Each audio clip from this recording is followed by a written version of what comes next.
जय श्री कृष्णा, वंदे मातरम। सांगा क्लासेज में आपका स्वागत है, मोस्ट वेलकम। हमारा जो टॉपिक चल रहा है वो राजस्थान के इतिहास का एक पार्ट है। राजस्थान की प्रमुख सभ्यताएं, उन सभ्यताओं में हमने 3 सभ्यताएं पढ़ ली है। एक सभ्यता हमने पढ़ी थी आहड़ सभ्यता, एक कालीबंगा और एक गणेश्वर सभ्यता। आज हमारी जो सभ्यता है वो है बेराट सभ्यता। बहुत शानदार क्वेश्चन बनते हैं बेराट सभ्यता से रिलेटेड। क्या क्या बनते हैं उसकी भी मैं चर्चा करूंगा। और ज्यादा से ज्यादा 20 मिनट की क्लास है और इस 20 मिनट में आपका बेराट सभ्यता का अगर राजस्थान के किसी भी पेपर में अगर क्वेश्चन पूछेगा तो मेरी इस क्लास में से आपको बताऊंगा। अच्छे से पढ़ें, शानदार नोट्स बनाना चाहें तो नोट्स बना लें। कोई भी डाउट हो और डाउट रहे तो भी आप मेरे को थोड़ा सा क्लियर बता देना, सारी चीज क्लियर करवाऊंगा। ओके, तो हम बात कर रहे हैं बेराट सभ्यता की, ठीक है ना। बेराट सभ्यता से रिलेटेड हमारे प्रश्न क्या बनेंगे उसकी मैं चर्चा करूंगा। सबसे पहले हम बात करते हैं कि बेराट सभ्यता राजस्थान में कहां पर है। तो बेराट सभ्यता का राजस्थान में अगर स्थान पूछे तो आपका उत्तर जाएगा बेराट सभ्यता जयपुर में आती है। कहां पर आती है? जयपुर में है बेराट सभ्यता, पहली कंडीशन।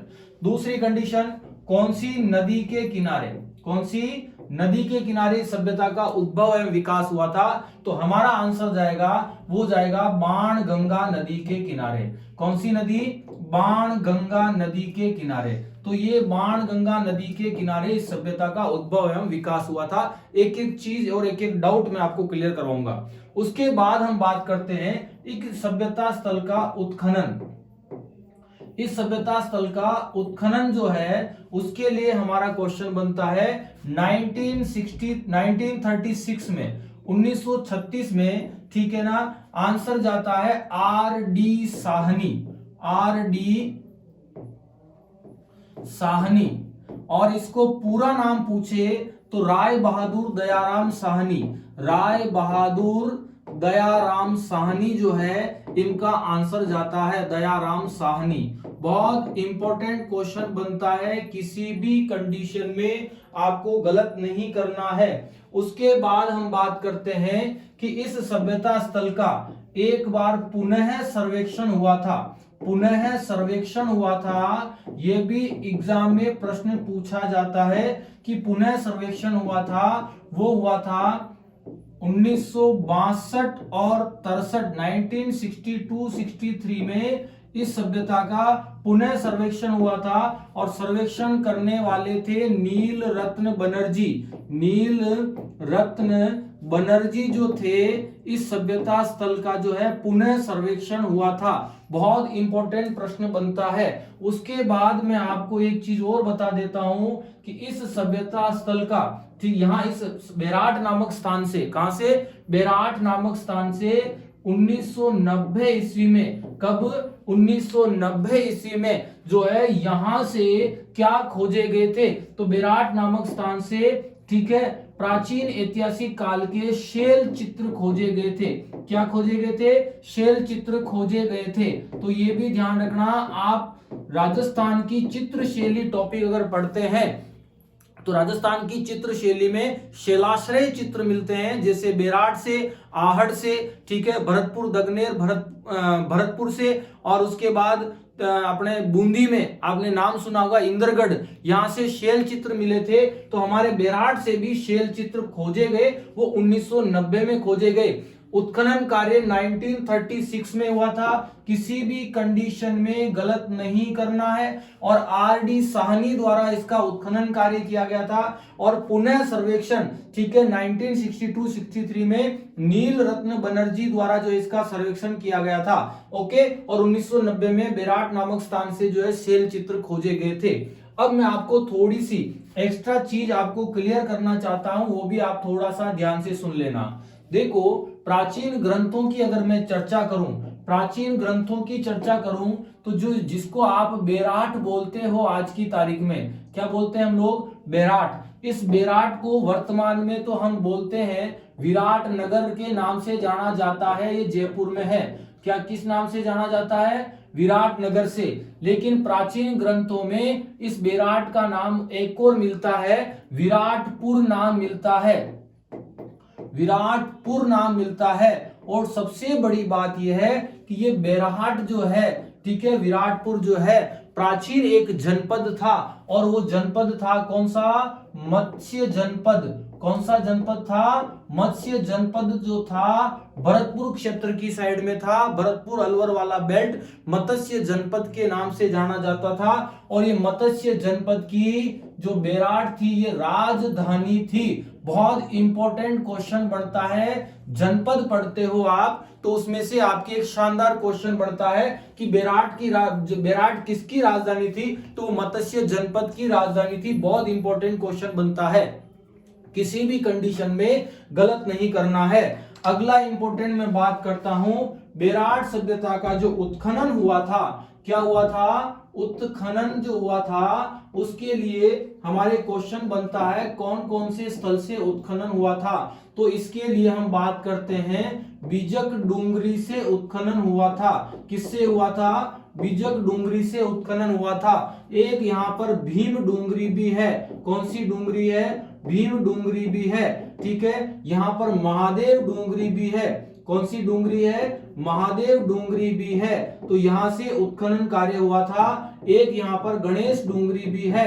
तो गणेश डूंगरी, तो बेराट सभ्यता का उत्खनन कार्य जो है इन क्षेत्रों से, इन डूंगरियों से, इन पहाड़ी क्षेत्रों से जो ऊपर उठा हुआ टीला था वहां से उत्खनन हुआ था। आपके कंपटीशन के पेपर में जो डायरेक्ट क्वेश्चन बनता है वो ये बनता है कि बीजक डूंगरी, भीम डूंगरी, महादेव डूंगरी, गणेश डूंगरी का संबंध राजस्थान की किस सभ्यता से था? तो आपका उत्तर जाएगा बेराट सभ्यता से।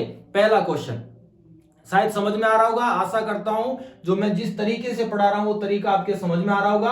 अब ये चारों डूंगरियों की हम चर्चा आगे और करेंगे, जिसमें से खास करके आपको मुझे जो समझानी है वो बीजक डूंगरी ज्यादा समझानी है, उसकी मैं आगे चर्चा करने वाला हूं। यहां तक तो आशा करता हूं अच्छे से समझ में आया होगा। ठीक है, उसके बाद हम बात करते हैं कि जो बेराट सभ्यता स्थल है, इस बेराट सभ्यता स्थल से हमें किस किस की जानकारी मिलती है और हमें क्या क्या मिला है उसकी भी मैं आगे चर्चा करूंगा। उससे पहले अगर एक और बात करें हम लोग, इससे पहले हम एक चीज और बात करें तो राजस्थान में जो बेराट सभ्यता स्थल है इसका समय जो पूछा जाता है, बाय द वे अगर इसका समय आपसे पूछ लेवे बेराट सभ्यता का समय, तो इसका जो समय है वो समय यहां से प्राप्त सामग्री के आधार पर बेराट सभ्यता का समय निकाला गया है। वो 5वीं शताब्दी ईसा पूर्व से लेकर 5वीं शताब्दी ईसा पूर्व से लेकर के, ठीक है ना, दूसरी शताब्दी, कौन सी? दूसरी शताब्दी ईसा पूर्व तक का समय जो है, इस सभ्यता का जो समय है इन दोनों के बीच का टाइम, वो इस बेराट सभ्यता का समय माना गया है। वो सबसे इंपॉर्टेंट क्वेश्चन बनता है। तो राजस्थान में बेराट सभ्यता है, स्थान जयपुर में है। कौन सी नदी के किनारे है? बाणगंगा नदी के किनारे। इसका उत्खनन कार्य किया गया था 1936 में आर.डी. सानी, राय बहादुर सानी द्वारा। पुनः सर्वेक्षण किया गया था 1962-63 में नील रत्न बनर्जी द्वारा। और ये आपके हिसाब से ध्यान रखना, ये व्यक्ति बहुत इंपॉर्टेंट है। क्या समझ में आ गया क्या? उसके बाद आपको देखो आगे लिख रखा है कि यहां से 1990 में बेराट सभ्यता स्थल से काफी शैल चित्र खोजे गए थे, ये भी इंपॉर्टेंट है। और उसके बाद हम बात करें कि इसका उत्खनन कार्य बीजक डूंगरी, भीम डूंगरी, महादेव डूंगरी और गणेश डूंगरी से किया गया था। अब अपन बात करते हैं, एक चीज और मैं इंपॉर्टेंट क्वेश्चन बता देता हूं कि नील रत्न बनर्जी, दयाराम साहनी, इन दोनों का संबंध कहां से था? बेराट सभ्यता से था। लेकिन आपको गलती से एक प्रश्न और आ जावे तो आप भी गलती नहीं करोगे। एक व्यक्ति का और संबंध है हमारी सभ्यता स्थल से, और संबंध जो है वो संबंध किस व्यक्ति से है? ठीक है ना, वो व्यक्ति है कैलाश नाथ दीक्षित। ये कंपटीशन पेपर आरपीएससी में पूछा गया है। कैलाश नाथ दीक्षित जो हैं वो, इनका संबंध राजस्थान की कौन सी सभ्यता से है? तो आपका क्वेश्चन गलत नहीं जाएगा। तो हमारे बेराट सभ्यता से रिलेटेड आपको 3 क्वेश्चन, 3 व्यक्तियों के नाम याद रखने। कौन कौन से? कैलाश नाथ दीक्षित, नील रत्न बनर्जी और दयाराम साहनी। ये 3 आदमी याद रख लो, आपका काम हो जाएगा अगर बेराट सभ्यता से रिलेटेड क्वेश्चन पूछेगा तो। यहां तक समझ में आ गया? अगर आप स्क्रीनशॉट लेना चाहे तो ले सकते हैं, बाकी मैं आगे चर्चा कर रहा हूं। ठीक है ना, तो अब हम आगे बात करें तो इस सभ्यता स्थल से रिलेटेड, तो बेराट सभ्यता जो थी, कौन सी सभ्यता? बेराट सभ्यता। बेराट सभ्यता से रिलेटेड मैंने अभी 3-4 डूंगरियों की चर्चा की थी, उसमें नंबर 1 में बीजक डूंगरी की चर्चा करने वाला हूं। कौन सी डूंगरी की? बीजक डूंगरी की चर्चा करने वाला हूं। इस बीजक डूंगरी से रिलेटेड आपके क्या प्रश्न बनेंगे वो भी ध्यान से समझे। बीजक डूंगरी है यहां से 1837 ईस्वी में, कब? 1837 ईस्वी में, ठीक है, कैप्टन बर्ट द्वारा यहां से, ठीक है, द्वारा यहां से, कहां से? इस बेराट सभ्यता स्थल यानी बीजक डूंगरी से सम्राट अशोक का, किसका? सम्राट अशोक का। कौन था? सम्राट अशोक, ठीक है ना। और ये मौर्य शासक था। कौन सा? मौर्य शासक। सम्राट अशोक कौन था? मौर्य शासक का यहां से भाब्रू शिलालेख खोजा गया था। कौन सा शिलालेख खोजा गया था? भाब्रू शिलालेख। यहां से इस सभ्यता स्थल से भाब्रू शिलालेख खोजा गया। बहुत इंपॉर्टेंट है। अब क्यों इंपॉर्टेंट है, एग्जाम में क्वेश्चन कैसे बनेगा वो भी मैं चर्चा करूंगा। ये जो भाब्रू शिलालेख है, ये शिलालेख ब्राह्मी लिपि में लिखा हुआ मिला था। कौन सी लिपि में? ब्राह्मी लिपि में। और इस शिलालेख से हमें 2 जानकारियां मिलती है। पहली जानकारी हमें मिलती है कि सम्राट अशोक जो था उसने बौद्ध धर्म को अपनाया था। किसको अपनाया था? बौद्ध धर्म को अपनाया था। तो इस शिलालेख से एक बौद्ध धर्म की जानकारी मिलती है। और ये शिलालेख जो है, दूसरा क्वेश्चन बनता है कि ये मौर्य काल का था, तो मौर्य काल से संबंधित है। तो सोचने वाली बात है कि इस सभ्यता स्थल से हमें 2 जानकारी तो डायरेक्ट ही मिल गई है, बौद्ध काल और मौर्य काल की जानकारी हमें प्राप्त हो गई है। तो किसी भी कंडीशन में आपका क्वेश्चन गलत नहीं होना चाहिए। तो यहां से कैप्टन बर्ट द्वारा, किसके द्वारा? कैप्टन बर्ट द्वारा जो है सम्राट अशोक का जो है भाब्रू शिलालेख खोजा गया था, वो 1837 में खोजा गया था। और ये कौन सी डूंगरी से? बीजक डूंगरी से खोजा गया था। तो एक क्वेश्चन आपका ये भी बनता है। अब हम बेराट सभ्यता की अगली बात करते हैं। बेराट सभ्यता से उत्खनन कार्य हुआ था। उत्खनन कार्य हुआ था, तो हमें जब उत्खनन कार्य मिला तो यहां से कई ऐसे प्रमाण मिले हैं जो बौद्ध धर्म से संबंधित थे। किससे संबंधित थे? बौद्ध धर्म से संबंधित थे। यानी कि यहां से हमें बौद्ध धर्म से रिलेटेड जो है ध्वंसावशेष, यानी कि बौद्ध मठों के, किसके? बौद्ध मठ यानी बौद्ध मंदिरों से रिलेटेड बौद्ध मठों के यहां से काफी मात्रा में ध्वंसावशेष मिले हैं। ध्वंसावशेष काफी मात्रा में हमें यहां से ध्वंसावशेष मिले हैं। तो ध्वंसावशेष मतलब है खंडहर प्राप्त हुए हैं, खंडहर प्राप्त हुए हैं, टूटे फूटे अवशेष मिले हैं। ठीक है, कहां से? तो ध्यान रखना, बेराट सभ्यता से।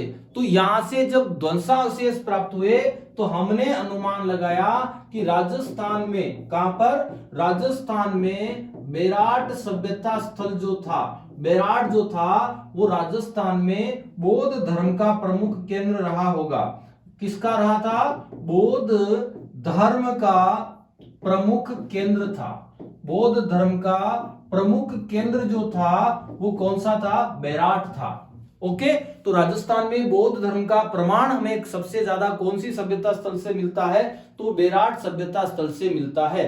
तो अब सोचो कि हमारे यहां से बौद्ध धर्म, मौर्य काल की जानकारी भी मिल रही है, अशोक की जानकारी भी मिल रही है, और उसके बाद हम बात करें तो यहां से हमें जानकारी प्राप्त हो रही है, वो किसकी प्राप्त हो रही है? बौद्ध धर्म की। तो 2 धर्मों की जानकारी हमें बेराट सभ्यता स्थल से प्राप्त होती है। तो आपका किसी भी कंडीशन में क्वेश्चन गलत नहीं होना चाहिए। क्या यहां तक क्लियर हो गया? उसके बाद हम आगे चर्चा करेंगे। अभी तक पढ़ाया हो, इसमें अगर कोई समझ में लाइन समझ में नहीं आ रही तो आप मेरे को कमेंट बॉक्स में डाल सकते हैं। अगली मैं बात करूं बेराट सभ्यता से रिलेटेड, तो बेराट सभ्यता से रिलेटेड जो है अगली हम चर्चा करें, बाय द वे, तो अगली चर्चा में हम सीधी सी बात करेंगे, ठीक है ना, सीधी सी बात करेंगे बेराट सभ्यता से रिलेटेड। वो है कि यहां से जब उत्खनन कार्य चला था, उत्खनन कार्य से चला तो हमें यहां से मौर्य काल की जानकारी प्राप्त हुई। किसकी? मौर्य काल की जानकारी। उसके बाद हम बात करते हैं, हमें यहां से बौद्ध धर्म की जानकारी मिली। किसकी जानकारी मिली? बौद्ध धर्म की। अब तीसरा प्रश्न हम बात करते हैं बौद्ध धर्म से रिलेटेड। यहाँ पर बहुत सारे हम जो है गोल मंदिर भी मिले हैं, बौद्ध धर्म से रिलेटेड गोल मंदिर भी मिले हैं, पहली बात। और यहाँ से काफी बौद्ध मठ के अवशेष मिले हैं, बौद्ध मठों के अवशेष भी प्राप्त हुए हैं। तो ये भी हमारे एग्जाम के हिसाब से बहुत इंपॉर्टेंट है, बौद्ध मठों के अवशेष भी हमें प्राप्त हुए। अगली बात करते हैं इस बेराट सभ्यता का जब उत्खनन हुआ था, तो यहां पर बहुत इंपॉर्टेंट चीज बता रहा हूं कि एक सूती वस्त्र में, किसमें? सूती वस्त्र में, सूती वस्त्र में, ठीक है ना, सूती, एक पात्र में एक सूती वस्त्र था, सूती वस्त्र के अंदर जो है कुछ सिक्के बंधे हुए प्राप्त हुए थे। यहां से हमें सिक्के प्राप्त हुए। क्या प्राप्त हुए? सिक्के। जब वो सिक्के निकाले गए तो हमें टोटल जो सिक्के प्राप्त हुए वो 36 सिक्के प्राप्त हुए थे। ये संख्या आपसे पेपर में पूछी जा सकती है कि राजस्थान की कौन सी ऐसी सभ्यता स्थल है जहां से 36 सिक्के प्राप्त हुए थे। पहला इंपॉर्टेंट। दूसरे इंपॉर्टेंट बात करें कि यहां से जो हमें 36 सिक्के प्राप्त हुए हैं, 36 सिक्के प्राप्त हुए हैं, उसमें से अगर मैं बात करूं तो 8 सिक्के और 28 सिक्के, दोनों को हम 36 को 2 भागों में बांटेंगे।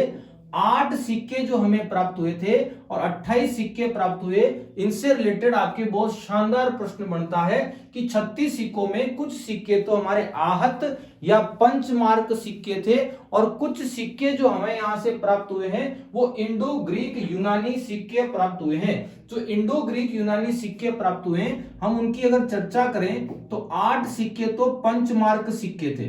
कौन से सिक्के थे? पंचमार्क सिक्कों की हम बात करें, पंचमार्क सिक्के, जिनको आप कह सकते हो आहत सिक्के कहते हैं। ये होते कैसे हैं, क्या चीजें, उस पर चर्चा करूंगा। और 28 सिक्के जो थे इंडो ग्रीक सिक्के कहे जाते हैं, इंडो ग्रीक, ठीक है, या इनको बोलेंगे यूनानी सिक्के प्राप्त हुए। तो यूनानी सिक्के जो हमें कौन सी सभ्यता स्थल से प्राप्त हुए? तो हमारा उत्तर जाएगा बेराट सभ्यता से। अगली मैं थोड़ी सी आपसे चर्चा करता हूं कि जो इंडो ग्रीक यूनानी सिक्के जो मिले हैं हमारे को, ये सब एक सूती वस्त्र में मिले हैं। तो आपके एग्जाम में प्रश्न ऐसे पूछेगा, राजस्थान की कौन सी ऐसी सभ्यता है जहां से बुने हुए वस्त्र, किसके? बुने हुए वस्त्र के प्रमाण प्राप्त हुए हैं। तो आप आंसर करना बेराट सभ्यता। बुने हुए वस्त्र के प्रमाण जो प्राप्त हुए वो हमारी बेराट सभ्यता से प्राप्त हुए, जिसमें हमें 36 सिक्के प्राप्त हुए और 8 सिक्के जो हैं पंचमार्क सिक्के थे, 28 सिक्के जो है इंडो ग्रीक यानी यूनानी सिक्के हमारे को जो है वो प्राप्त हुए थे। तो किसी भी कंडीशन में आपका प्रश्न गलत नहीं होना चाहिए, ये ध्यान रखना विशेष तौर पे। अब मैं आगे चर्चा कर रहा हूं कि ये आहत सिक्के, पंचमार्क सिक्के वो सिक्के होते थे जिन सिक्कों को जब धातु को पिघला करके ढाला जाता था तो उनके ऊपर जो डिजाइन या जो चित्रांकन होता था वो एक प्रेशर से एक डिजाइन अंकित होती थी, उसके ऊपर दबा करके वो डिजाइन अंकित की जाती थी। आहत क्या था, यानी प्रेशर दबा करके किया जाता था, तो उसको हमने नाम दिया आहत या पंचमार्क सिक्के। तो वो सिक्के भी हमारे को इसी सभ्यता स्थल से प्राप्त हुए। उसके बाद अगर हम चौथी बात करें इस सभ्यता स्थल से, चौथे बिंदु की अगर मैं बात करूं तो चौथे बिंदु की सीधी सी गणित है कि बहुत बढ़िया प्रश्न बनेगा कि ये जो सभ्यता स्थल है यहां पर 7वीं शताब्दी में, कौन सी शताब्दी में? 7वीं शताब्दी में बहुत बढ़िया प्रश्न बनेगा। एक चीनी यात्री आया था और 7वीं शताब्दी में चीनी यात्री आया था और उस चीनी यात्री का नाम था ह्वेंगसांग। क्या नाम था? ह्वेंगसांग जो है ये चीनी यात्री आया था और इस चीनी यात्री का क्वेश्चन आपके बनेगा क्यों आया, क्या जच्ची इसके, शौक थोड़ी आ रहा था क्या इसको शौक नहीं आ रहा था भैया, ये इतिहासकार था, चीनी यात्री था और ये उन स्थलों से या उन स्थलों की यात्रा पे निकला था। जब ये भारत में आया तो ये भारत में उन स्थानों पे गया जो बौद्ध धर्म से रिलेटेड थे, क्योंकि ये बौद्ध धर्मानुयायी था। तो बौद्ध धर्म से रिलेटेड होने के कारण ये उन जगहों पर गया जो बौद्ध धर्म से रिलेटेड केंद्र थे, तो वो गया वहां पे। तो हमारे यहाँ पर भी बेराट में आया, ये भीनमाल गया था, भीनमाल भी जाके आया था। भीनमाल जो है जालोर, समझ में आ गया। और भीनमाल को तो आपको ध्यान होगा इस आदमी ने पीलो मोलो कहा है, यानी गुजरात प्रदेश की राजधानी भी बताया था। तो ह्वेनसांग जो है वो 7वीं शताब्दी में हमारे यहाँ पर आया था, बेराट की यात्रा की थी इसने। तो ये भी हमारे को थोड़ा सा विशेष ध्यान देना है। अब हम बात करते हैं पांचवें बिंदु की। किसकी बात करेंगे? पांचवें बिंदु की। अब अनुमान लगाया गया कि ये सभ्यता स्थल नष्ट कैसे हुआ, ये सभ्यता स्थल समाप्त कैसे हुआ। तो बहुत शानदार प्रश्न बनता कि मैंने अभी पिछली क्लास में, पिछले इसमें देखो, मैंने अभी आपको बताया था, यहां पर राय बहादुर दयाराम साहनी लिखा हुआ है ना। तो राय बहादुर दयाराम साहनी ने कहा कि इस सभ्यता स्थल को संभवतया, इस सभ्यता स्थल को, ठीक है ना, मिहिर आर डी साहनी के अनुसार, किसके अनुसार? आर डी साहनी कहता है कि आर डी साहनी के अनुसार इस सभ्यता स्थल को, किसको? इस सभ्यता स्थल को संभवतया, किसके द्वारा? संभवतया। हूण शासक कौन था? हूण शासक, हूण शासक का नाम था मिहिर कुल। क्या नाम था? मिहिर कुल जो था, ये हूण शासक था, विदेशी शासक था, और इसी मिहिर कुल के आक्रमण से, ठीक है ना, हूण शासक मिहिर कुल के आक्रमण से, किसके आक्रमण से? मिहिर कुल के आक्रमण से ये सभ्यता स्थल नष्ट हो गया होगा। तो ये सभ्यता स्थल नष्ट हुई होगी, ये कौन कहता है? ठीक है, आर डी साहनी का अनुमान है। और सभी इतिहास में हम यही चीजें अनुमान लगा के पढ़ते हैं कि बेराट सभ्यता का जो है, ठीक है, जो नष्ट हुई थी वो किस वजह से नष्ट हुई? तो मिहिर कुल हूण शासक था, उसके द्वारा जो है ये सभ्यता नष्ट हुई होगी। अगला बहुत इंपॉर्टेंट आपके एक प्रश्न और बनेगा, वो मैं यहीं पर आपको चीज क्लियर कर रहा हूं, यहीं पर क्लियर कर रहा हूं कि इस बेराट सभ्यता से जो हमें प्राप्त अवशेष मिले हैं, वो जैसे मृत भांड मिले हैं, बहुत सारी चीजें मिली, तो उनमें हमने एक चीज देखी, वहां पे उस पे जो अक्षर लिखे हुए थे, वो अक्षर तो वैसे हमें सेंधव लिपि को आज तक कोई पढ़ नहीं पाया है, लेकिन जब हमें वहां से जो अवशेष प्राप्त हुए, उनमें जो अक्षर लिखे हुए, जो चित्र बने हुए, तो ध्यान रखना, उसमें एक बहुत बढ़िया प्रश्न आता है कि शंख लिपि के प्रमाण मिले हैं। तो शंख लिपि के, अगर आपसे पूछ लेवे राजस्थान में कि शंख लिपि के प्रमाण राजस्थान की कौन सी सभ्यता स्थल से मिले हैं, तो आपका उत्तर चला जाएगा बेराट सभ्यता। शंख लिपि के प्रमाण कौन सी सभ्यता से मिले हैं? तो बेराट सभ्यता चला जाएगा।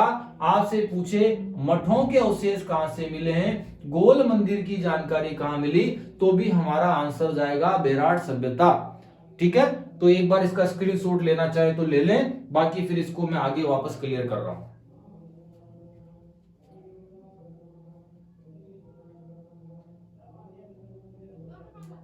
क्लियर है यहां तक? ठीक है, अब हम चर्चा करते हैं वापस। 2 मिनट में आपको मैं पूरी सभ्यता क्लियर कर रहा हूं। मैंने आपको कहा था कि सभ्यता ज्यादा बड़ी नहीं है। सबसे पहले हम जिस चीज की जो पढ़ रहे हैं, जिसकी चर्चा कर रहे हैं, वो आपके बेराट सभ्यता है। कौन सी सभ्यता दोस्तों? बेराट सभ्यता। 2 मिनट में पूरी सभ्यता क्लियर करेंगे। बेराट सभ्यता हमें कहां से मिली? जयपुर से। प्रश्न ध्यान से समझते जाना। नदी कौन सी? बाणगंगा नदी के किनारे। उत्खनन कार्य 1936 में हुआ। किसने किया? आर डी साहनी, राय बहादुर साहनी, राय बहादुर दयाराम साहनी इसका पूरा नाम है। इसका पुनः सर्वेक्षण किया गया 1962-63 में, और उसने किया था नीलरत्न बनर्जी ने। उसके बाद 1990 में यहां से शेल चित्र भी खोजे गए। शेल चित्र होते हैं चट्टानों के बीच, गुफाओं के बीच में चित्र, पत्थरों के ऊपर चित्र बने हुए, उनको बोलते हैं शेल चित्र, भी खोजे गए हैं। उसके बाद हम बात करते हैं कि जब इसका उत्खनन कार्य किया गया था, बीजक डूंगरी, भीम डूंगरी, महादेव डूंगरी और गणेश डूंगरी से उत्खनन किया गया था। इस सभ्यता स्थल का से जो संबंधित व्यक्ति है, एक आर डी साहनी, एक नीलरत्न बनर्जी, और एक व्यक्ति का नाम और पूछ ले, आरपीएससी में पूछा गया, कैलाश नाथ दीक्षित भी इस सभ्यता स्थल से संबंधित थे। ये सभ्यता स्थल कितनी पुरानी थी? तो पुरातत्ववेत्ताओं ने इसका जो समय निर्धारित किया, वो 5वीं शताब्दी ईसा पूर्व से 2वीं शताब्दी ईसा पूर्व तक के बीच का जो समय है, वो बेराट सभ्यता का समय था। अब ग्रंथों में बेराट जो है, इस बेराट का नाम आज की तारीख में तो हम विराट नगर पढ़ते हैं, लेकिन बेराट का पुराना नाम विराटपुर था। ठीक है, और ये मत्स्य जनपद की राजधानी थी प्राचीन समय में। जो जनपद का काल पढ़ते हैं, आपको मैं कभी जनपद की क्लास में पढ़ाऊंगा, जनपद, महाजनपद। भारत की इतिहास में 16 महाजनपद थे, जिसमें सबसे पावरफुल मगध साम्राज्य था, जिसका राजा था घनानंद, जिसको चंद्रगुप्त मौर्य ने मार करके, ठीक है ना, वो जो है मौर्य साम्राज्य की स्थापना करता है। उसी मौर्य साम्राज्य में फिर सम्राट अशोक आता है, जिसके बारे में भी हमने चर्चा की थी। आगे बात करते हैं बीजक डूंगरी से 1837 में कैप्टन बर्ट द्वारा यहां से सम्राट अशोक का यानी मौर्य शासक था का भाब्रू शिलालेख खोजा, जो ब्राह्मी लिपि में लिखा हुआ था। यहां से बौद्ध धर्म और मौर्य काल की जानकारी मिलती है। विराट सभ्यता बौद्ध धर्म यानी कि यहां से जब उत्खनन कार्य किया गया तो बौद्ध मठों के ध्वंसावशेष या खंडर प्राप्त हुए। राजस्थान में विराट सभ्यता यानी बौद्ध धर्म का प्रमुख केंद्र माना जाता है। क्या समझ गया? तो क्वेश्चन किसी भी कंडीशन में गलत नहीं होना चाहिए आपका। उसके बाद हम बात करते हैं विराट सभ्यता मौर्य काल, बौद्ध धर्म की जानकारी दे रही है। सूती वस्त्र के प्रमाण प्राप्त हुए, सिक्के प्राप्त हुए। सूती वस्त्र में जो है बुने हुए वस्त्र के प्रमाण मिले। 36 सिक्के मिले, जिसमें 8 पंचमार्ग या आहत सिक्के थे, 28 इंडो ग्रीक और यूनानी सिक्के थे। और 7वीं शताब्दी में चीनी यात्री ह्वेंसांग ने विराट की यात्रा की थी। शानदार क्वेश्चन बनेगा।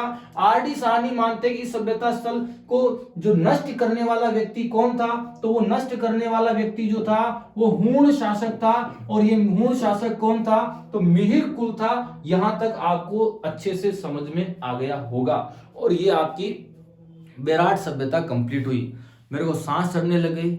आपको समझ में आई या नहीं आई, मुझे फीडबैक जरूर देना। कैसी लगी मेरी क्लास? ठीक है, आपको नहीं समझ में आई, कहां समझ में नहीं आई, मुझे फीडबैक दें। और अगर अच्छी लगी हो और आप पहली बार देख रहे हो तो इस क्लास को सपोर्ट करें, मेरे को सपोर्ट करें, इस चैनल को सब्सक्राइब करें। और सबसे बड़ी बात है, आपकी जो भी मिलने वाले हैं, जो टच में हैं, उन लोगों तक आप शेयर करें। और विश्वास के साथ पढ़ाऊंगा, अच्छा पढ़ाऊंगा। एग्जाम में किस टाइप से प्रश्न आएंगे उनकी भी चर्चा करूंगा। जो टॉपिक पढ़ाऊंगा उन टॉपिक का बाद में टेस्ट भी आपसे अवेलेबल होगा और टेस्ट भी मैं आपसे करवाऊंगा। तो आशा करता हूं आज की क्लास आपको शानदार तरीके से समझ में आई होगी। पूरा प्रयास कर रहा हूं मेरी तरफ से 100%। और एग्जाम में जो क्वेश्चन आएंगे ना, वो मैं डायरेक्ट मैच करवाऊंगा आपको। ठीक है ना, कि ये मेरी क्लास है और इस पेपर का ये क्वेश्चन मेरी इस क्लास में से आया। ओके, तो जय श्री कृष्णा। आज की क्लास में आपको आनंद आया होगा। फिर अगली क्लास में मिलेंगे। अब छोटी छोटी सभ्यताएं बची है, तो ज्यादा टेंशन मत लेना कि लंबी लंबी क्लास चल रही। लेकिन जब आप अच्छा पढ़ोगे ना, डिटेल में पढ़ोगे ना, तो थोड़ी संतुष्टि भी रहेगी। क्रैश कोर्स की तरह पढ़ोगे तो आप भी क्रैश हो जाओगे, मैं भी क्रैश हो जाऊंगा। रिजल्ट आएगा उसमें अपना रोल नंबर भी क्रैश हो जाएगा। ओके, तो आशा करते हैं आनंद लेते हुए पढ़ें और मजे से पढ़ें। और कोई भी डाउट हो तो मुझे कमेंट बॉक्स में डालें। ओके, जय श्री कृष्णा। धन्यवाद सभी का।